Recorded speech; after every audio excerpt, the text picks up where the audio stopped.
Hi there, boys and girls. Welcome back to the second half. Only one elf wakes up, which is very cool because it means that it's 9 on 11. 11. 11. Well, spoiler alert, I get a guy who wakes up. Okay, 9 on so we're 11. good. Sweet. That's actually very useful. Mm-hmm. Elves are probably the best at playing when they're down men's, Yes. but it's still suboptimal.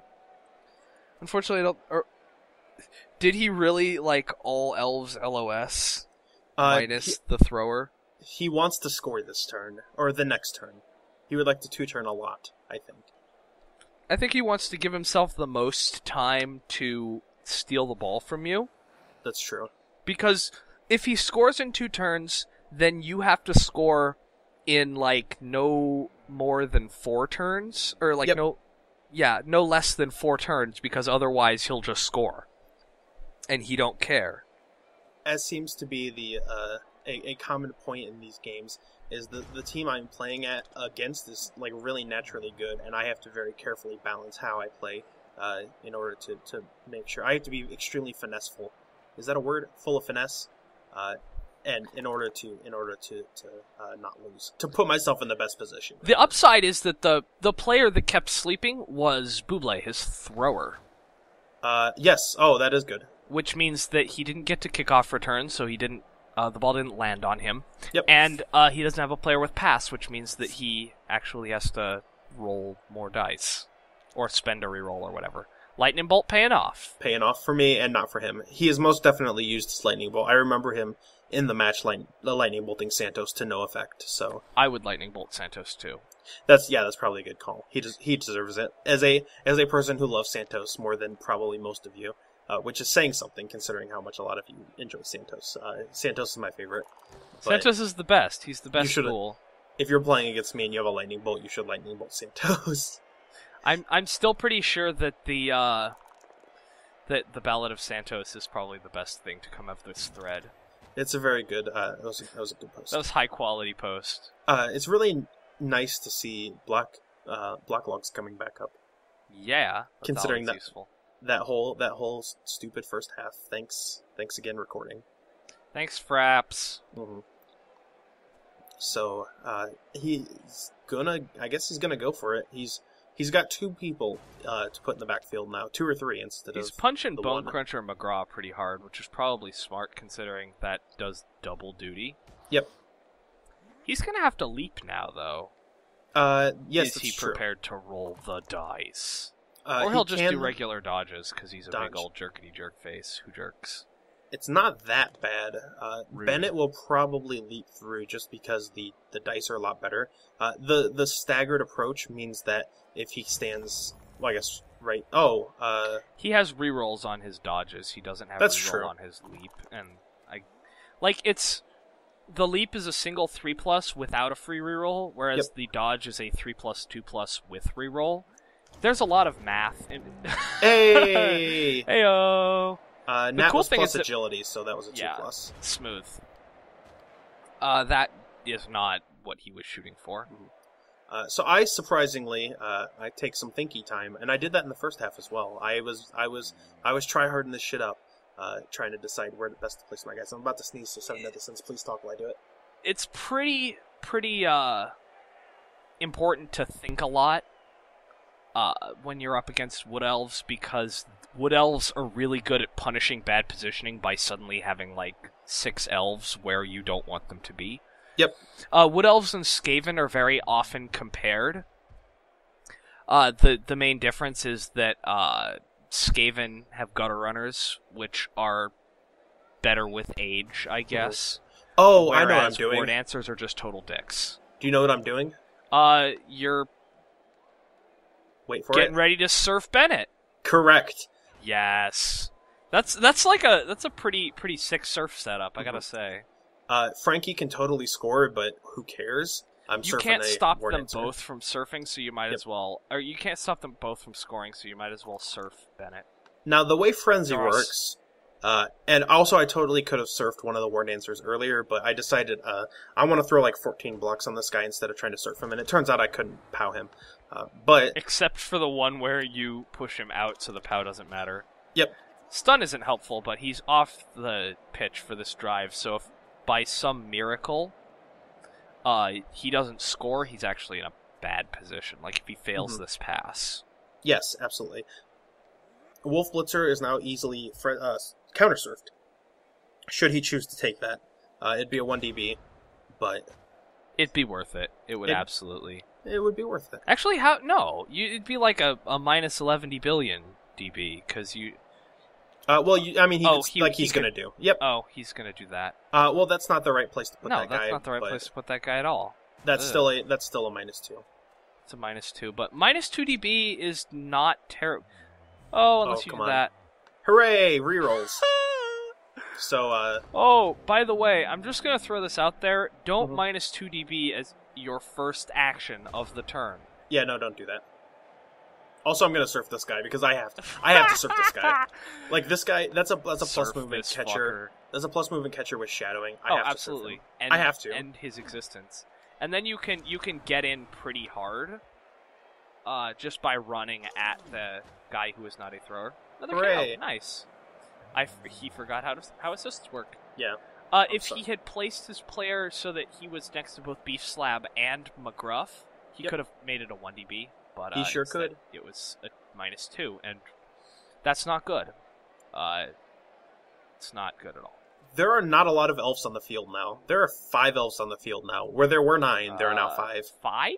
6. 6. Oh, sorry. 7. There's 2 on the ground. There are 5 elves standing. That's not enough elves. That is enough elves to score. It's not enough elves to... if he doesn't score this turn, it's going to be bad. Yeah. For him. It's going to be great for us. Should have done the zombie dodge to step on Nat, because that's a very steppable player. Bone Cruncher is totally there to step on him. Oh, wait. Yeah, I swapped Bone Cruncher and Grave Robber Williams. In that case, are you going to step on him? That is a niggling plus agility blodge catcher. Then you absolutely are going to step on him, right? Very tempting. But first, you gotta go nudge up against Frankie a little bit better. If I still had my step on him, you motherfucker. No, I'm not a fouler. I'm working on it. Okay. We gave you a fouler with the express purpose. With the express purpose. See, you got me. Tongue-tied. I can't English because you're worry. not fouling. It's okay. We gave you Macho Man Randy Savage. Yeah, that's true. You're gonna squander Macho Man? Listen, shameful. Baby steps, okay? I'm trying. And you're not even gonna mark Frankie correctly. This is shameful. Bonus shameful. I was trying to punch Frankie and it hey, look at the 1dB. Didn't happen. Big old jerk. Jerk. That was my immediate penance for not stomping on Nat. I understand now. It's I just can't. It just hurts my heart. I can't do it. I thought White Power was Dr. White. Rip guy, yeah. Their names were too similar. And so yeah, I was gonna use guard to get another punch, and then so bad. I mistake them, as I am prone to do way often than I should be. Oh. Almost. That was like a lot of dodges for what I don't think was the right move, but whatever. Except he's gonna like backflip the hell out of Grave Robin Williams. It's okay, it's just a broken leg, and he's just gonna walk it off. Yep, Grave Robin Williams totally fine. Pretty sure that leg was already fucked. He's got that weird ass limp. I don't know how a fractured leg would have like made his situation worse. Could have made it better. We don't know. No, we'll never know because he regenerated it. That was probably the injury that he needed to get back into the game. He'll come out of this game with a point of movement. So here comes some elf shenanigans, as one would expect. Fuck that. I'm okay with it. The parry has sprint. All catchers get sprint, if that wasn't obvious. Yeah, that's the worst thing, is that Wood Elves are pretty much designed to become one-turning assholes. Yes. You get plus movement on a Wood Elf. If you get 2 plus movements on a Wood Elf, you can literally go from the line of scrimmage to the end zone. In one turn. In one turn. Granted 3 GFIs, but if you get Sure Feet, Mm-hmm. It's like 2 plus with reroll, 2 plus with reroll, 2 plus with reroll. Who cares? Yeah, it's totally fine. I don't know if anyone here plays Fumble, but if you ever like go onto the Fumble match ticker, look every once in a while, especially when you're at those like really high TV tournaments, you'll see like a match of Wood Elves versus Skaven. Oh, that's great. At like 2000 TV, where the score is like 8-7 or something. It's awesome. And you're in the first half still, because each team just one turn, and the team to lose is the first team where their one turn doesn't work. So, Wood Elves are total jerks. Yeah. That dodge was probably unnecessary and probably not helpful, but whatever. But the funny thing is that now you're getting into kind of dangerous territory where if you stop them from scoring long enough, then when they do score, you won't have enough time to score yourself. So this is kind of a weird situation where you almost want to let them score, just so you have enough time to get the eponymous 2 in the 2-1 grind. Yeah, yes and no. Double POWs helps. Like, I'm definitely gonna go try to punch this guy, but definitely the more time that the longer that I try to stop him, that basically is like the longer, it's the shorter amount of time I'm gonna have to do it myself to go score and win. But if you knock the ball out here, he's in like an astoundingly bad position. Damon was in a poor place because it meant that I couldn't follow up in such a way too, and I was totally gonna like let McGruff be the one to pick up this ball, but it doesn't work. And so that's fine. He's just gonna dodge away and score, and then I'm gonna get the ball turn 12 and have approximately 4 turns to grind elves. You're down. Gonna have 5 turns because 12, 13, 14, 15, 16. Yep. Okay. Yeah, it'll be his turn 12, so you'll get your turn 12 when he kicks the ball to you because he's gonna score. Yep. Because he's in the kind of situation. Oh, whoops! Accidental. Where zombie dodge. Accidental zombie dodge. No big deal. Oh yeah, it's okay. Michael Jackson will just moonwalk. I mean, past. I'm not gonna make it too easy. But the really nice thing is that, one, he has to dodge out, which means that he has a chance to fail the dodge and then give you the ball. Always has a chance to fail. But two, you have so many players there that he can't afford to try not to score. Optimally, when you've been delayed this much, you really want to wait like a turn or two more to score if you can. Yeah. Because against most teams, 4 turns is kind of like if you're going for a good score and you don't get held up much, 4 turns is kind of how long it takes to score. Yes. So if you can hold them up, if you can get it so they have like 3 turns to go or something, then you really want that to be the position that you're in. I mean, that said, he does have a strip baller, and I only have one player with dodge. So, like, him knocking me down is not gonna be too hard. If I'm careful, it's really hard to not get punched. But if I'm careful, I can avoid it as best as I can. I believe that Buble continues to sleep, which, I mean, was more impactful that last drive. Oh, that's not good. That's not helpful. That is helpful, though. That helps, kicking. Though, yeah. So we rolled weather that makes it harder to pick up the ball, and then he sucked at kicking hard enough to make it irrelevant. Yep, he has a kick guy, if you'll notice. He put him outside the white zone, so he doesn't get to kick. Oh, yeah. Fun fact, if you put a kick player in the wide zone, he can't kick the ball, because the kick... It's Blood Bowl rules. This is just how Blood Bowl works. I mean, right. we gotta follow the letter of the law. Mm-hmm. Well, unless you have a bribe, and then you can do whatever you want. I wish. Yeah. Oh, Buble is awake. There he is, sitting right in the middle. I mean, at this point, he's basically a lineman, because what is he going to do? Throw the ball? Actually, Buble is probably the less useful player to have wake up there. Yep. Because, and that is very helpful. The more elves, yeah. Less elves, less problems. I can just continue to increase my... So I'm going to kill Buble, because why not? Please do. Like, I have plenty of time. I'm not going to be too aggressive. But, oh, hey, I actually did kill Buble. Nice. Yeah, badly hurt. Blood God, Skulls for the Skull Throne, etc. Correct. Kill all elves. I really wish you had run Blitzer downfield.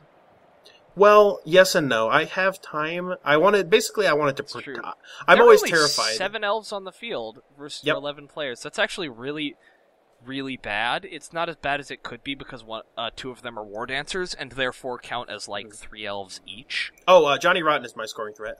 Sorry, I forgot. Like, you gotta have one. You gotta have one. So he's just gonna shamble into the end. He can't even... He's the shittiest scoring threat ever. He can't even get to the end zone. Yeah. What a fucker. Well, he tries. So injuring the thrower there really does help because it means that if you're forced to score, like early, it makes it harder for him to score. I mean, any elf can throw, but a pass strong arm kickoff return elf makes it way easier. Yeah. However, he does... Johnny Rotten red zone threat. Correct. Like, I'm really he's hoping busting for that through. beef slap vanity pass. It's still possible. Like, the pouring rain makes it very good for him because he can just continue to strip the ball off of me, and that makes it that much harder. 4+ to try to pick it up with my 3 agility players. So 4+ pick up with no sure hands. That's not even Khemri odds. Shameful. Granted, he being elves, he's managed to use all of his rerolls, just like doing things. His dice have not been that great this game. They haven't been terrible, but they haven't been very good. Yeah, but he did that, so it didn't As he matter. leaps in and pows me. But I still have all my rerolls, which is kind of impressive. Also, the first half I had quite a few rerolls, and that's really not helpful. It could have been terrifying. White power has the ball. Throw the ball. Oh my god, I might have to. You know it must be done. Like, that was very close to McGruff losing a point of armor value. And that would have been really bad. Yeah. Half because he would have been out for a game, and you can't really afford to have him out for a game. No. And half because minus armor value isn't the worst thing ever to happen to a werewolf, but it's pretty bad. It's not good. You guys wouldn't have fired him because you love of course not. McGruff too much. But that would have been a serious blow to probably the second best player on this team. Yeah. Undoubtedly the second best player. Well, Blitz is getting quite close. Yeah. But I keep forgetting that McGruff is plus movement because he's just so good. Yeah. McGruff is really good. Plus movement on an 8 movement player. Like, movement is one of those things where every point of movement is exponentially better than the last point of movement. Absolutely. So, like, 2 movement is catastrophically bad. 3 is not good. 4 is workable. 5 is below average. 6 is average. And then 7 you're just like, whoa, that dude's fast. And then 8 it's like, oh my god, it can go anywhere. Keep going. And then 9? Yes. You just do whatever the hell you want. You're like, oh, you're on the other side of the field? Don't care. Don't stop, I'm almost there.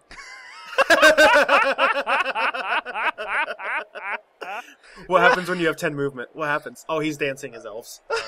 Because why not? Well, what happens when when a man and a woman both have 10 movement? Yes. Tell me what happens. I've seen the videos. Well, you put a whole lot of balls in the end zone. And it's really amazing. Nice. We're gonna wheel around to the right because that's where there aren't elves. And counterpoint: there are elves everywhere. There can always be elves everywhere, but we're going especially wood elves. Yep. Especially War Dancers. Like you're hurting elves, which is cool, but you have yet to put a dent in the War Dancer population, which stands strong at 2, which is 2 War Dancers too many. Bennett being the one that I really need to keep an eye on, because he is the one who can basically ruin my dreams on a... He's the strip baller who is wasting his strip ball talent by just killing everything. Yeah, exactly. He's not even using strip ball, he's just too busy powing. He's just roll pats every day. Mm-hmm. So we're gonna set up a very simple cage. And so the really nice thing is that white power is the one that doesn't have guard. Yep. Which means that the one that does have guard can be protective. You should not dodge. I would avoid dodging. Yeah, I'm going to GFI, though. Dr. White is not in a great place to protect against leaps, but he is in a good place to not get stood next to, which means he can do damage control next turn, should he need to. Yeah, this is a pretty basic cage, but this is a really good way for us to kind of leverage the fact that we have all this... we have the man's advantage, and you can really tell that it's coming through strong in this game. Yep. But you can also see that even with this significant a player advantage, like, he's still super dangerous. Yeah, as long as he can roll dice, and they're not bad dice. Yep, and Leap really makes it just that much worse. Leap and Agility 4 means that it's extremely hard to pin a War Dancer down. Yeah, they're pretty gross. Yep. They have to be dealt with swiftly and decisively. With no mercy. Since we have failed to do that, we are now in a less great place as a result. I mean, basically the plan is to somehow manage to not get outscored out very quickly, and either dispatch the War Dancers or dispatch everyone else who can stand next to guys to give the War Dancers assists or to take away assists. And we don't have quite the Ultra Bash to just put a bunch of them down. Nope. Like, the really optimal thing is that, like, you can either kill the War Dancers, which is easy because they tend to stand in the middle of everyone. Easier said than done, but yeah. Or you can just kill everyone else until the War Dancers are the only players left on the team. That's basically the Lizard Man defense. Yeah. You kill all the skinks and the Sauruses just can't do shit. Or you kill all the Sauruses and then you just continue by killing all the skinks afterwards. Right, pretty much. You do one or the other, but if you dispatch either the War Dancers or everyone that isn't a War Dancer, the game gets a lot harder for them. Yep. So here he goes. Oh, fuck that. Fuck that. It's more POWs. It's pretty funny. Fuck that. Luckily, the scatters have been pretty spectacular, so yeah, I can't complain about that. The ball he chooses not to follow up because now he doesn't get wolf punched. Yep. Probably smart. Yeah, absolutely. I'm gonna have to punch him, but not with a wolf. The upside right now, it's a whole bunch of rolls that are really kind of shit. But the upside is that he only has one player on the ball, so the rain is gonna make this annoying, but not quite as annoying as just the positioning in general. Yeah, and it's still not horrible. That helps. Very helpful. That helps a lot. Every War Dancer on the ground is extremely beneficial to me. So we can still try to pick up this ball and keep moving down the field. If I can score at any point here, I'm pretty confident that the defense can hold because it's held fairly well for 2 turns at least. And without his thrower, it gets a lot harder. Yep. That reliable thrower is really important to... Not impossible by any means. I mean, he has 5 agility players, which are basically throwers. He has 5 agility players and rerolls. And 9 movement players, so... Yeah, and if you combine those, you basically get pretty legit scoring. Yep. So, at this point, I'm basically just going to either pin in or knock down every War Dancer. It's just ineffectually shove War Dancers, because that's what you do with War Dancers. Let's fail pick up. Fuck that roll. That was the worst possible roll. This is terrifying. This is like nightmare scenario. Look at where Frankie is. Yep. This is bad. Look at where all the goddamn elves are, and now every single one of them is going to be on that ball. Our chances of scoring have just gone out the window. He can score this turn. Yeah, he can't score this turn because Rogers can't run fast enough. Can he? Oh no, he can't. You're right. Sorry. He'd be very close. Well, he can get in a place where I couldn't punch him. Yeah, that is the real threat. And throw the ball to that guy. But it's pretty much impossible for us to score now. So this is the point at which we have to do damage control and resign ourselves to either a tie or a loss. Mm-hmm. As is the case whenever you play against elves. Where the hell did all my good players go? What's going on here? That's really good. That was questionable. That's really good. That was a GFI. That was a GFI. Right? Yeah. Okay, so you're gonna surf parry. Maybe. Yes. Maybe. Yes. It's turn 15. I might be better off just picking up the ball with Blitzer and fucking booking it. Yeah, the one upside is that he pulled all his downfield players to do that. Yeah. Like, if we can succeed this 4+ with reroll, we're fucking in it. Like, what was a nightmare scenario has, with very simple elf dice, has also, he forgot the number 1 rule of elves, which is always leave a player in scoring position. Yep, absolutely. So that's... Not in, I'm vaguely close to the end zone and could make it in 2 turns, but in, if I get the ball, I win the game position. Yep. And, at this point, he can't win. He cannot win.